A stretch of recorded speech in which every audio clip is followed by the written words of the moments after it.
यहाँ पर बोल रहे हैं कि अगर भारत में रहना है तो वंदे मातरम गाना पड़ेगा। भाई ये तो संविधान के खिलाफ है। वंदे मातरम सिर्फ अतीत की ललकार नहीं, ये वर्तमान की जिम्मेदारी है। ये आत्म मंथन की घड़ी है। यही समय है कि हम वंदे मातरम को सिर्फ नारा नहीं, नीति और जिम्मेदारी बनाए। वंदे मातरम को नेशनल सॉन्ग मानते हैं, हम सब मानते हैं। आप गाते हैं, हम नहीं गा सकते हैं। इसकी एक वजह है। जब मैंने सत्ता पक्ष को सुना कि वो राजनीतिक एजेंडे के जरिए सिर्फ मुसलमानों को टारगेट करते हुए इस बहस को लाना चाहते हैं, उनके पीछे उनका कोई और तर्क नहीं। इन दिनों सड़क से संसद तक राष्ट्रीय गीत वंदे मातरम को लेकर बहस हो रही है। मुस्लिम वंदे मातरम क्यों नहीं बोलते हैं, इसे लेकर सवाल उठ रहे हैं। हालांकि संसद में तमाम मुस्लिम सांसदों ने सत्ता पक्ष को उसका जवाब भी दिया कि आखिरकार वो वंदे मातरम क्यों नहीं बोल सकते। तो वही अब जमीयत उलमा ए हिंद के अध्यक्ष मौलाना अरशद मदनी का भी इस पर जवाब आ गया है। उन्होंने साफ साफ कहा कि मुसलमानों को मर जाना स्वीकार है, लेकिन शिर्क नहीं। उन्होंने कहा कि किसी के वंदे मातरम पढ़ने या गाने पर कोई आपत्ति किसी को नहीं होनी चाहिए, लेकिन मुसलमान केवल एक अल्लाह की इबादत करता है और अपनी इस इबादत में किसी दूसरे को शरीक नहीं कर सकता। बाकायदा मदनी ने एक पोस्ट लिखा और कहा कि हमें किसी के वंदे मातरम पढ़ने या गाने पर आपत्ति नहीं है, लेकिन मुसलमान केवल एक अल्लाह की इबादत करता है और अपनी इबादत में अल्लाह के सिवा किसी दूसरे को शामिल नहीं कर सकता। और वंदे मातरम का अनुवाद शिर्क से संबंधित मान्यताओं पर आधारित है। इसके 4 श्लोकों में देश को देवता मानकर दुर्गा माता से तुलना की गई है और पूजा के शब्दों का प्रयोग हुआ है। साथ ही माँ मैं तेरी पूजा करता हूँ, यही वंदे मातरम का अर्थ है। यह किसी भी मुसलमान की धार्मिक आस्था के खिलाफ है, इसलिए किसी को उसकी आस्था के खिलाफ कोई नारा या गीत गाने के लिए मजबूर नहीं किया जा सकता, क्योंकि भारत का संविधान हर नागरिक को धार्मिक स्वतंत्रता और अभिव्यक्ति की स्वतंत्रता देता है। वतन से प्रेम करना अलग बात है, उसकी पूजा करना अलग बात है। मुसलमानों की देशभक्ति के लिए किसी के प्रमाण पत्र की आवश्यकता नहीं है।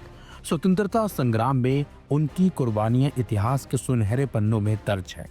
हम एक खुदा को मानने वाले हैं, अल्लाह के सिवा न किसी को पूजनीय मानते हैं और न ही किसी के आगे सजदा करते हैं। हमें मर जाना स्वीकार है, लेकिन कभी स्वीकार नहीं। मदनी की तरह तमाम सांसदों ने संसद में अपनी बात रखी और बताया कि आखिरकार क्या वजह है वंदे मातरम नहीं बोलने की।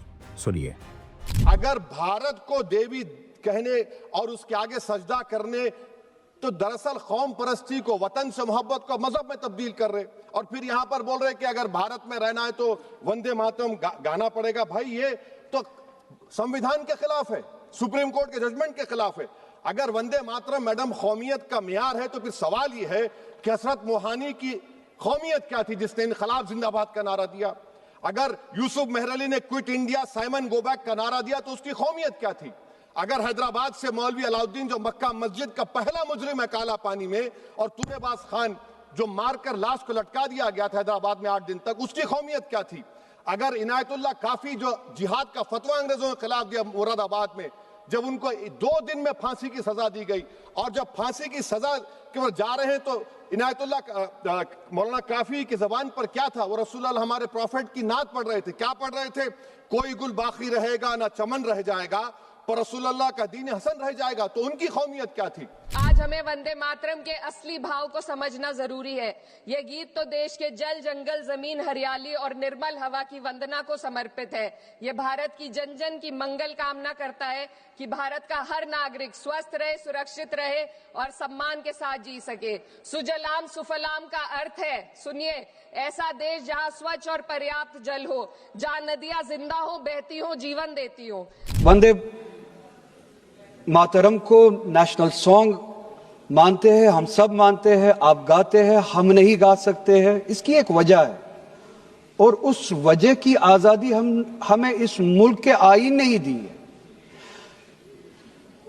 कभी कभार कुछ मामलों में 2 चीजों के दरमियान क्लैश होता है, एक नेशनल कॉन्सेप्ट और आपकी रिलीजियस फेथ, और ये यूनिवर्सल है, इटर्नल फैक्ट है। चाहे किसी भी मजहब से कोई भी वाबस्ता हो, मुसलमान हो, हिंदू हो, सिख हो, वो इटर्नल आइडेंटिटी अपने मजहबी अकीदों को मानता है, वो प्रायोरिटी अपने मजहबी अकीदों को देता है। मैं एक छोटी सी एग्जांपल दूंगा।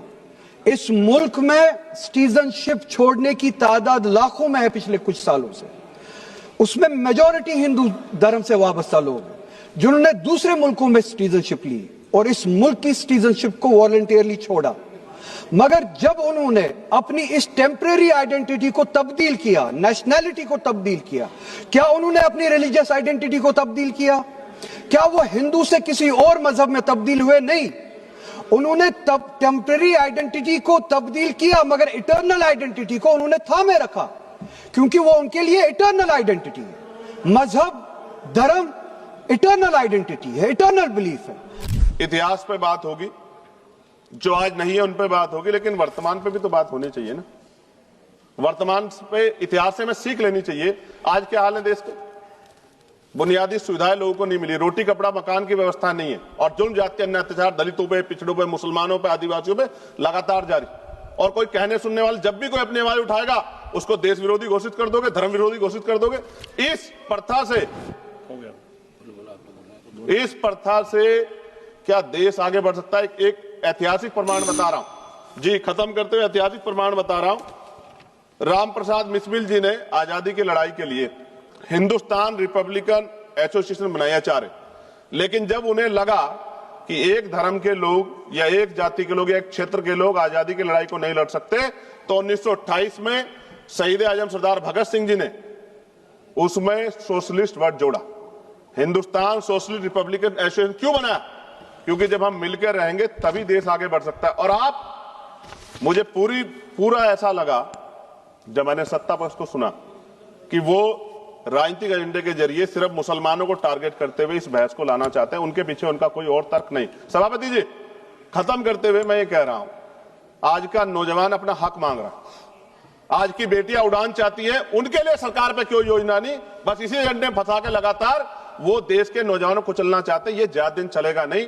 मैं आपके माध्यम सरकार से कहना चाहता हूं कि बुनियादी मुद्दों पर चर्चा करें, बेरोजगारी पर चर्चा करें, महंगाई पर चर्चा करें, महिला सुरक्षा पे, सम्मान पे, उनके सशक्तिकरण पे चर्चा करें, और देश की तरक्की पे मिलकर कैसे आगे बढ़े इस पर चर्चा करें। बहुत बहुत धन्यवाद। जय भीम, जय भारत, जय संविधान, जय मंडल, जय जोहार। धन्यवाद सभापति महोदय।